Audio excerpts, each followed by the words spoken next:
Hello guys, I am advocate Dishank from Vishank law academy. आज हम नया एक्ट शुरू करने वाले हैं जिसका नाम है डोमेस्टिक वायलेंस एक्ट। ठीक है, इसमें हम पढ़ने से पहले हमें ये देखना है कि डोमेस्टिक वायलेंस एक्ट बनता कब है। ठीक है, तो ये समझने से पहले इसके कुछ एसेंशियल समझते हैं। इस पिक्चर में देखिए क्या हो रहा है।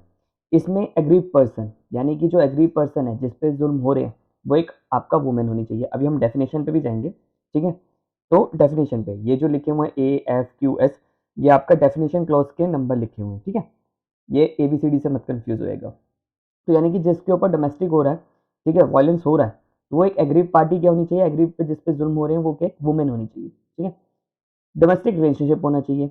अब आपका डोमेस्टिक रिलेशनशिप का मतलब से जाने से पहले रिस्पॉन्डेंट जानते हैं क्योंकि फिर आसानी से समझ पाएंगे। ठीक है, रिस्पॉन्डेंट क्या होना चाहिए। अब क्या रिस्पॉन्डेंट एक मैन भी हो सकता है, आपका वुमेन भी हो सकता है। ठीक है, फिर उसके बाद एक इन दोनों का डोमेस्टिक रिलेशनशिप होना चाहिए। यानी कि डोमेस्टिक का रिलेशनशिप का मतलब समझिए, ये दोनों का रिश्ता क्या है। ठीक है, इन दोनों के बीच में रिश्ता क्या है। मान लीजिए ये इसका हस्बैंड भी हो सकता है। ठीक है, इसका फादर भी हो सकता है, इसका आपका ब्रदर भी हो सकता है। ठीक है, कोई रिलेशनशिप होना चाहिए। अब ये रिलेशनशिप कैसा होना चाहिए, रिस्पॉन्डेंट और इन दोनों के बीच में कोई रिलेशनशिप होना चाहिए। अभी हम इसकी डेफिनेशन को जब वर्ड टू वर्ड पढ़ेंगे तब आपको बताएंगे। तो इन दोनों के बीच में कोई रिलेशन होगा तभी ये बनेगा। शेयर हाउस होल्ड यानी कि ये दोनों किसी भी पॉइंट ऑफ टाइम पे साथ रहे हो। ठीक है, साथ रहे हो तभी ये आपका बनेगा। अब देखिए क्या चीज है, ये चारों अगर नहीं होंगे, ठीक है, तो आपका डोमेस्टिक वायलेंस एक्ट बनेगा ही नहीं। वो कुछ भी बन सकता है पर ये नहीं बनेगा। और खासकर ये दो तो ये यहाँ पर वो हमेशा बंदा एफ और एस में बहुत कंफ्यूज होता है। ठीक है, डोमेस्टिक रिलेशनशिप क्या होता है और शेयर हाउस होल्ड क्या होता है। अभी हम इन चारों को डिटेल में पढ़ेंगे। ठीक है, जैसे अब शुरू करते हैं। एसेंशियल इंग्रेडिएंट्स क्या है डोमेस्टिक रिलेशनशिप बनने के लिए। पहला एग्री पर्सन, वही हमने पढ़ा कि आपका एनी वुमेन इज और हैज बीन, यानी कि एक डोमेस्टिक रिलेशनशिप में होनी चाहिए, या तो है या पहले थी। ठीक है, the respondent and allege has been subjected to any act of domestic violence by the respondent, और इसके ऊपर रिस्पॉन्डेंट ने आपका वायलेंस करो। ठीक है, डोमेस्टिक वायलेंस करो। अब डोमेस्टिक रिलेशनशिप क्या होता है, means relationship between two person. यहाँ पर कौन, एग्रीड पर्सन और रिस्पॉन्डेंट की बात हो रही है। ठीक है, हु हैज लिव और हैव बीन, ठीक है, और have at any point of time, किसी पॉइंट ऑफ टाइम पे साथ रहे हो, लिव टुगेदर साथ में रहे हो। ठीक है, in a share household, share household में रहे हो। अब शेयर हाउस होल्ड भी पढ़ेंगे। ठीक है, when they are related by consanguinity, consanguinity का मतलब हो गया आपका रक्त संबंधित इनके बीच में कोई रिश्ता हो। जैसे कि मान लो ये एक एग्रीड पर्सन है, ठीक है, ये रिस्पॉन्डेंट है, इन दोनों के बीच में रिश्ता क्या था, हस्बैंड एंड वाइफ का था, तो मैरिज वाली बात आ गई। रक्त संबंधी में ये इसका रिस्पॉन्डेंट का क्या, फादर था। ठीक है, ये एग्री पर्सन का क्या था, फादर था, ब्रदर था। ठीक है, या इसकी माँ थी, क्योंकि यहाँ पर अब रिस्पॉन्डेंट वाइफ आपका एक वुमेन भी हो सकती है। रिस्पॉन्डेंट आपकी एक वुमेन भी हो सकती है, पर एग्री पर्सन क्या होना चाहिए, हमेशा एक वुमेन होनी चाहिए। ठीक है, यहाँ पर मेल नहीं कर सकता केस, एग्री पर्सन मेल नहीं हो सकता। ठीक है, पर रिस्पॉन्डेंट आपका फीमेल भी हो सकती है। तो कोई ना कोई इन दोनों के बीच में रिलेशनशिप होना चाहिए। ठीक है, वो रिलेशनशिप कैसा होना चाहिए, जैसे कि मान लो मेरी पड़ोसन, ठीक है, जैसे एग्री पर्सन, मैं एग्री पर्सन एक वुमेन है और मैं रिस्पॉन्डेंट हूँ। ये क्या मेरे पे डोमेस्टिक वायलेंस का केस कर देगी, आंसर इज नो। ये मेरे ऊपर डोमेस्टिक वायलेंस का केस नहीं कर सकती। क्यों, क्योंकि ना हम दोनों का कोई रक्त संबंध है, ना मैरिज हुई है, ना हमारा कोई रिलेशनशिप है। ठीक है, अगर मान लीजिए कोई लिव इन रिलेशनशिप में भी रहता है, ठीक है, तो उनके बीच में भी आपका प्रेज्यूम करा जाता है कि वो भी है। तो लिव इन रिलेशनशिप भी आपका डोमेस्टिक रिलेशनशिप में ही आता है, तो याद रखिएगा इसको। ठीक है, अब रिस्पॉन्डेंट की बात करते हैं, मीन्स एडल्ट मेल। अब यहाँ पर सिर्फ एडल्ट मेल की बात रखी है, पर आपका हीरालाल हर्षालाल वर्सेस कुसुम वाले केस में एनी वुमेन भी इंक्लूड कर दिया था। ठीक है, who is has been in a domestic relationship, domestic relationship क्या जो हमने पीछे पढ़ा था। ठीक है, डोमेस्टिक रिलेशनशिप होना चाहिए, जैसे कॉन्सिक्वेंटली होना चाहिए, मैरिज होनी चाहिए, या आपका कोई साथ में रहे हो, कोई ना कोई रिलेशनशिप होना चाहिए।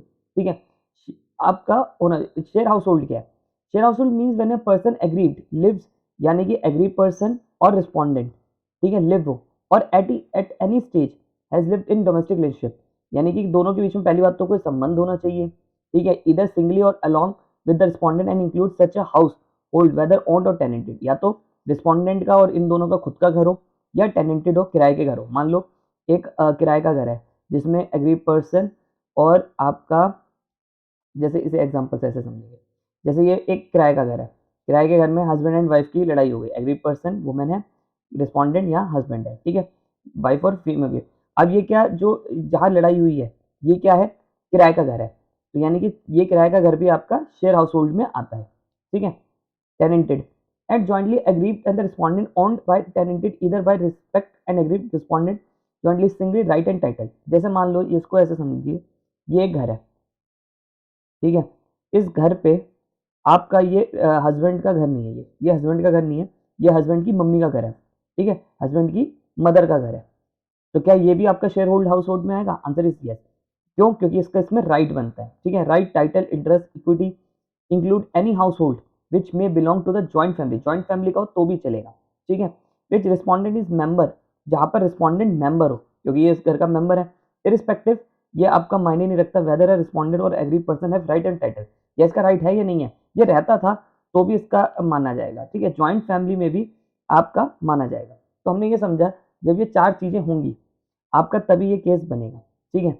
अब हम डेफिनेशन के हिसाब से चलते हैं, फिर हमें पढ़ना है कि आपका डोमेस्टिक रिलेशनशिप होता क्या क्या, ठीक है, सॉरी डोमेस्टिक वायलेंस होता क्या क्या। तो पहले हम इसे आपका चलते हैं, बेरेट से चलते हैं कि क्या क्या है।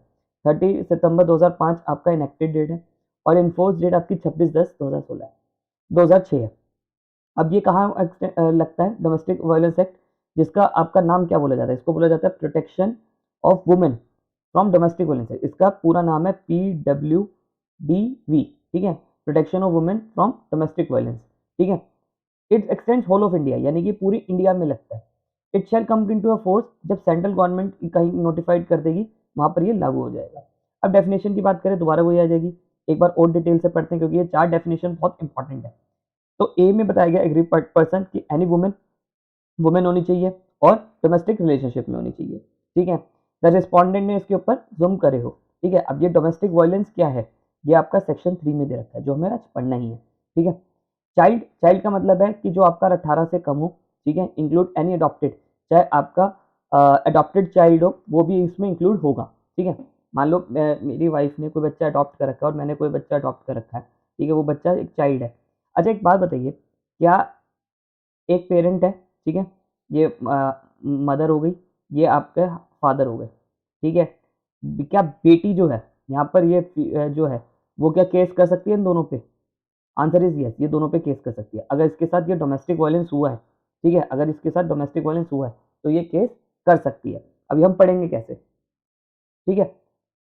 कंपनसेशन ऑर्डर, कंपनसेशन ऑर्डर आपका सेक्शन 22 में डिस्क्राइब करा गया, कस्टडी ऑर्डर आपको सेक्शन 21 में डिस्क्राइब करा गया। ये जब हम उसमें पढ़ेंगे तब अच्छे से होगा। अब ये डोमेस्टिक इंसिडेंट रिपोर्ट क्या है, देखिए डोमेस्टिक इंसिडेंट रिपोर्ट ये मानिए कि जब कोर्ट के सामने केस जाता है आपका, जब कोर्ट के सामने केस जाता है, ठीक है, मैजिस्ट्रेट के सामने केस जाता है आपका, वो एक आपका प्रोटेक्शन ऑफिसर को अपॉइंट करता है और DIR मंगवाता है। DIR का मतलब होता है डोमेस्टिक इंसिडेंट रिपोर्ट, यानी कि ऐसे कुछ ज़्यादा नहीं होता, वो आपका प्रोटेक्शन ऑफिसर वहाँ पर जाके विजिट करता है जगह को और वहाँ पर देखता है कि इनके साथ डोमेस्टिक वायलेंस हुई है या नहीं हुई है, ठीक है। फिर वो रिपोर्ट सामने कोर्ट के सामने डालता है। फिर क्योंकि जो कोर्ट होती है वो कॉग्निजेंस जो लेती है वो आपका DIR पे ही लेती है, तो DIR आपका filed by whom, by the protection officer, ठीक है। और इस DIR में क्या होता है, जो जो एलिगेशंस लगे होते हैं वही होते हैं बेसिकली, और उसमें डोमेस्टिक ये थर्ड पर्सन की वो आती है, क्या कहते हैं, गवाही आ जाती है कि यार इसने ये चीज़ रिकॉर्ड करी है, ठीक है। मतलब मान लीजिए इन्वेस्टिगेशन ऑफिसर की चार्जशीट हो गई है एक तरह से, ठीक है। डोमेस्टिक रिलेशनशिप क्या है, टू पर्सन हु लिव और have at any point of time live together, consequently रक्त संबंधित रिश्ता हो उनके बीच में, मैरिज हो, ठीक है, अडॉप्टेड हो या कुछ भी हो।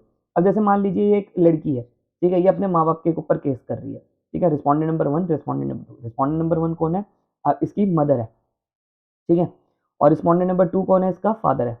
ये कह रही है कि मुझे ये दोनों खाना नहीं देते, ठीक है, ये दोनों मुझे खाना नहीं देते।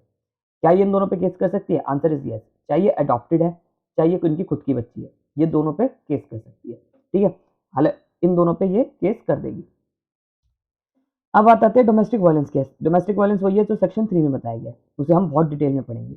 डॉरी का मतलब जो आपका सेक्शन 2 में बताया गया। मैजिस्ट्रेट का मतलब क्या है, जुडिशियल मैजिस्ट्रेट फर्स्ट क्लास के पास ही जाएगा, जहां पर अगर दिल्ली में बात करी जाए तो इसे MMB कहा जाता है, ठीक है, जो जहां पर 10 लाख से ज्यादा की पॉपुलेशन होती है, 1 मिलियन से ऊपर होती है, उस इलाके को आपका मेट्रोपॉलिटन एरिया कहा जाता है। यानी कि जुडिशियल JM फर्स्ट क्लास आपका और MM दोनों इक्वल होते हैं, ठीक है, ये और MM दोनों इक्वल है,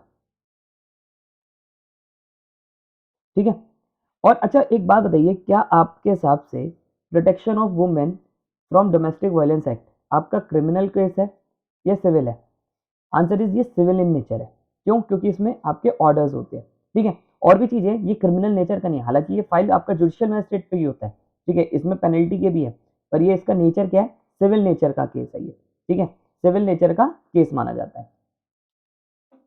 मेडिकल फैसिलिटीज की बात करी जाए जो स्टेट गवर्नमेंट प्रोवाइड करती है, वो इसको कहा जाता है, ठीक है, जे में इसकी डेफिनेशन है। मॉनेटरी रिलीफ का ये थोड़ा सा डिटेल में पढ़ना है। Monetary relief means the compensation of which the magistrate में ऑर्डर, जो मैजिस्ट्रेट ऑर्डर करेगा, ठीक है, किसको? रिस्पोंडेंट को, कि इसे पैसे दो, टू एग्री पर्सन को, कैसे? एज ए कंपनसेशन में, at any stage during the hearing of application, यानी अब आपके चल रहा है, ठीक है, इसमें 23 की भी एप्लीकेशन लगती है, उसमें क्या होता है? कंपनसेशन ऑर्डर हो जाते हैं, आपका एक्स पार्टी ऑर्डर हो जाते हैं, मतलब मॉनेटरी रिलीफ का मतलब पैसे से रिलेटेड, यानी कि कोई खर्चा वर्चा बन जाएगा, कंपनसेशन बन जाएगा। जैसे मान लो ए ने बी पे केस करा, ए जो है वो एक वाइफ है, हस्बैंड, और बी जो है वो हस्बैंड है। ए ने बी पे जब केस किया तो इसको कुछ इसने कहा कि मुझे मॉनेटरी रिलीफ चाहिए। आपका मॉनेटरी रिलीफ आपके बहुत सारे इसमें सेक्शन 20 में बताया गया, ठीक है, उसमें फिर इसको कोर्ट क्या करेगी? इसको कुछ पैसा भी दिलवाएगी, ऐसे समझिए। नोटिफिकेशन ऑफिशियल गस्टेड में आ जाएगा, जांच पत्र में जो आ जाएगा उसी को ऑफिशियल नोटिफिकेशन कहा जाता है। प्रिस्क्राइब जो इसमें लिख रखे हैं वही रूल्स प्रिस्क्राइब करेंगे। अब प्रोटेक्शन ऑफिसर कौन है? जिसकी आपको स्टेट गवर्नमेंट अपॉइंट करती है सेक्शन 8 में, ठीक है, तो यानी कि प्रोटेक्शन ऑफिसर को कौन अपॉइंट करता है? आपका स्टेट गवर्नमेंट, ना कि सेंट्रल गवर्नमेंट। प्रोटेक्शन ऑर्डर्स क्या है? जो आपका 18 में दिया हुआ है, ठीक है, कि वो जो रिस्पोंडेंट होगा वो उसके आसपास नहीं आएगा, ऐसे ऐसे पढ़ने हैं, जिसमें आपके जो ऑर्डर है 17, 18, 19, 20, 21, 22, 23, वो बहुत डिटेल में पढ़ने हैं हमें। अभी तो हमारी डेफिनेशन क्लॉज चल रही है। रेजिडेंशियल ऑर्डर जो आपका 19 में दिया गया। अब देखिए रिस्पोंडेंट, फिर वो आ गई, रिस्पोंडेंट का मतलब क्या है? पहले यहाँ लिखा था एडल्ट मेल, ठीक है, हालांकि आपको भी अभी भी वहाँ एडल्ट मेल मिल जाएगा, बट कोर्ट ने यहाँ पर क्लियर करा इस केस में कि यहाँ पर एनी वुमेन भी, यानी कि अगर मान लीजिए एक घर में, ठीक है, सास ने, ठीक है, मदर इन लॉ ने, ठीक है, और उसके बेटे ने, यानी कि इस वाइफ के हस्बैंड ने, अगर इन दोनों के ऊपर एक ही रिलेशनशिप में, ठीक है, जैसे इस एग्जांपल से आपको ऐसे बताता हूँ, जैसे मान लीजिए ये इसको पीट रहा है, ठीक है, इसकी यहाँ माँ भी खड़ी है, वो भी आके इसे पीटने लग गई, तो क्या है? एग्री पर्सन वुमेन है, यस, ठीक है, ये वाला भी हो गया। दोनों के बीच में डोमेस्टिक रिलेशनशिप है, यस, इसके बीच में तो चलो हस्बैंड और वाइफ का रिश्ता हो गया, इसका और इसका क्या रिश्ता बना? इसका और इसका रिलेशनशिप बना आपका, रक्त संबंधन तो नहीं बना, ये नहीं, इन दोनों के बीच में क्या रिलेशनशिप बना? इन दोनों के बना through a relationship in the nature of marriage, marriage से रिलेशनशिप जो आया इनका, ठीक है, मैरिज से जो इनका रिलेशनशिप आया वो चीज इसको बना देगी। मैरिज से इसकी सास बनी ना, ये इससे इन दोनों की शादी हुई, तो इसका भी रिश्ता इसमें आ गया, तो ये भी आ गया। रिस्पोंडेंट क्या है? मेल भी हो सकता है, फीमेल भी हो सकता है। शेयर हाउस होल्ड, यानी कि ये सारे एक घर में रहते हैं, ठीक है, चाहे वो इसका हो या इनका भी ना हो, किसी और का घर हो, चाहे टेनेंटेड हो या कोई, तो भी बनेगा, ठीक है, तो मदर इन लॉ भी कही, ठीक है। अब बात करते हैं, आपका यहाँ पे लिखा provided agreed wife and of female living in a relationship in the nature of marriage में also filed a complaint against the relative of husband of male partner, यानी कि उन पे भी कर सकती है, उसके फैमिली मेंबर्स पे भी केस कर सकती है। सर्विस प्रोवाइडर जो आपका सेक्शन 10 में दे रखा है, जो आपका स्टेट गवर्नमेंट ने कह रखा है कि ये चीज एंटिटी है, सर्विस प्रोवाइडर्स एंटिटी है, जो रजिस्ट्रेशन सोसाइटी रजिस्ट्रेशन एक्ट में रजिस्टर्ड होती है, उन्हीं को सर्विस प्रोवाइडर्स कहा जाता है, ठीक है। शेयर हाउस होल्ड में बुरा गए कि कोई भी आपका घर हो, एट एनी स्टेज पे कहीं पर भी एग्री पर्सन और रिस्पोंडेंट रहे हो, चाहे एक रिस्पोंडेंट रहो चाहे सारे रिस्पोंडेंट, एक में रहना बहुत जरूरी है, वरना केस डिसमिस हो जाएगा, ठीक है। यहाँ पर आपका ये रहे हो जहाँ उसका राइट हो या ना हो, टेनेंटेड हो, कहीं पर भी हो, पर साथ रहने होने चाहिए, ठीक है, अगर नहीं होगा तो केस डिसमिस हो जाएगा। शेल्टर होम क्या है? जो आपका स्टेट गवर्नमेंट ने बना रखे हैं, ठीक है, आपको नोटिफाइड कर रखे हैं, हर इलाके में होते हैं शेल्टर होम। मान लो कोई वुमेन है, उसको कहीं रहने की जगह नहीं है उसके पास, तो उन्हें शेल्टर होम में भेज दिया जाता है, ठीक है। अब पढ़ते हैं सबसे इंपॉर्टेंट डोमेस्टिक वायलेंस के चैप्टर 2 की थर्ड डेफिनेशन, कि हालांकि ये डोमेस्टिक वायलेंस है क्या। इसको आपका मैं बेरेक्ट से नहीं पढ़ाऊंगा, इसे मैंने खुद अपने हिसाब से लिखा हुआ है आपको करने के लिए, आप बेरेक्ट में पढ़ सकते हैं। देखिए पहले बात करें तो फिजिकल वायलेंस में क्या आता है? Beating, slapping, hitting, fighting. अब ये कौन करे? ये आपका एक वुमेन के ऊपर उसका फादर भी कर सकता है, उसकी मदर भी कर सकती है, उसकी सिस्टर भी कर सकती है, उसका हस्बैंड भी कर सकता है, उसके बच्चे भी कर सकते हैं, चाइल्ड भी कर सकते हैं, ठीक है, कोई भी कर सकता है, पर रिश्ता इन दोनों के बीच में क्या होना चाहिए? इनमें और इन सब में क्या होना चाहिए? आपका डोमेस्टिक रिलेशनशिप होना चाहिए तभी, और ये सब जगह एक जगह पे रिसाइड करते हैं, ठीक है। शेयर हाउस होल्ड हो, पंचिंग, पुशिंग, शोविंग, हिला देना, कॉजिंग ऐसी बॉडीली इंजरी दे देना जिसमें पेन हो, ठीक है, ये सब आपका फिजिकल वायलेंस में आता है। सेक्सुअल वायलेंस में फोर्सफुली सेक्स इंटरकोर्स करना, ठीक है, फोर्सफुली इंटरकोर्स में आ गया 377, हालांकि वैसे भी लग जाएगी, ठीक है, रेप नहीं आएगा इसमें, ठीक है, रेप नहीं आएगा। Force you to act an pornography, यानी कि किसी को पोर्नोग्राफी दिखाना, ठीक है, मान लो कोई एक हस्बैंड है, वो अपनी वाइफ को जबरदस्ती पोर्नोग्राफी दिखाता है, ठीक है, गंदी पिक्चरें दिखाता है या ऐसी गंदी पिक्चरें दिखाता है, तो वो भी आपका डोमेस्टिक वायलेंस में आता है, ठीक है। एक फादर दिखा रहा है, एक मदर दिखा रही है, एक भाई अपनी बहन को दिखा रहा है, कोई भी ऐसे दिखा रहा है जिनके बीच में कोई ना कोई रिश्ता है, एग्री पर्सन में और इनमें, वो भी आएगा। कोई भी का मतलब यहाँ पर जिन दोनों के बीच में कोई रिश्ता होना चाहिए, मतलब डोमेस्टिक रिलेशनशिप होनी चाहिए। Any act sexual nature, abuse, humiliate, कोई गंदी हरकत कर रहा है, उसके साथ डिग्रेड कर रहा है, 354 में क्या है, उसको कोई गलत जगह पे छू रहा है, ऐसी चीजें, ठीक है। एक वुमेन, एग्री पर्सन को होनी चाहिए, वुमेन होनी चाहिए। चाइल्ड सेक्सुअल अब्यूज, उनके बीच में कोई सेक्सुअल अब्यूज हुआ, ठीक है, बच्चे को कोई बदतमीजी कर रहा है उसके साथ, उसका अंकल वंकल है नॉन, ठीक है। वर्बल एंड इमोशनल वायलेंस, अब क्या है, इंसल्ट कर रहा हूँ कि तू कितनी काली है, ये है, नेम कॉलिंग, उसको चकनी चमेली है ऐसे नाम से बुला रहा हूँ, ठीक है। Accusation on the character of conduct insulting, accusation लगा रहा हूँ कि तेरा तो चक्कर किसी और के साथ चल रहा है। अगर मान लो ये एक लड़की है, ठीक है, उसका पापा उसे कहता है कि तेरा तो कई लड़कों के साथ संबंध है, ये वो कई बोल देते हैं या कहते हैं तू तो ऐसी है, तो ये भी केस बनता है, ठीक है। और पति बोले तो होता ही है। इंसल्ट करो, not having a male child, तो बच्चा ही नहीं दे सकती, ठीक है। इंसल्ट फॉर नॉट ब्रिंगिंग डोरी, तू तो पैसा लेकर नहीं आई, दहेज लेकर नहीं आई। प्रिवेंटिंग यू और a child in your custody from attending college और एनी एजुकेशनल इंस्टीट्यूशन, स्कूल, यानी कि आप मतलब आपको या आपके बच्चे को स्कूल नहीं भेजना। मान लो ये एक वाइफ है, ठीक है, ये तो स्कूल जाती नहीं, ना कॉलेज जाती, इसके बच्चे को भी नहीं भेज रहे, तो भी ये आपका क्रुएल्टी में आएगा, ठीक है। इमोशनल वायलेंस में आएगा, क्योंकि मेरा भाई, मेरा बच्चा जो वहाँ को स्कूल नहीं जा रहा, ये नहीं जा रहा। अगर मान लो एक बाप अपनी बेटी को स्कूल नहीं भेज रहा, ठीक है, तो वो भी आएगा। माँ भी नहीं भेज रही तो भी आएगा, ठीक है। Preventing you from taking up job, मान लो एक फादर है, अपनी बेटी को कह देता है, एक भाई कह देता है अपनी बेटी को, बहन को, कि तू जाके जॉब नहीं करेगी, तो वो भी आपका डोमेस्टिक वायलेंस में आएगा, ठीक है। या कहेगा कि जॉब ही नहीं करनी, छोड़। जैसे एक फादर है, एक ब्रदर है, वो अपनी फादर अपने बेटी को कह रहा है और ब्रदर अपनी सिस्टर को कह रहा है कि तू जॉब छोड़ दे, ठीक है, या तो ले मत या तो जॉब छोड़ दे, तो वो भी आपका डोमेस्टिक वायलेंस में आता है, ठीक है। थ्रेट टू कमिट सुसाइड, अगर मान लो कोई पति, हस्बैंड, कोई भी आपका डोमेस्टिक रिलेशनशिप में जो भी है, वो कहता है मैं सुसाइड कर लूंगा, ये दे देना, धमकी देना भी आपको उसमें आता है।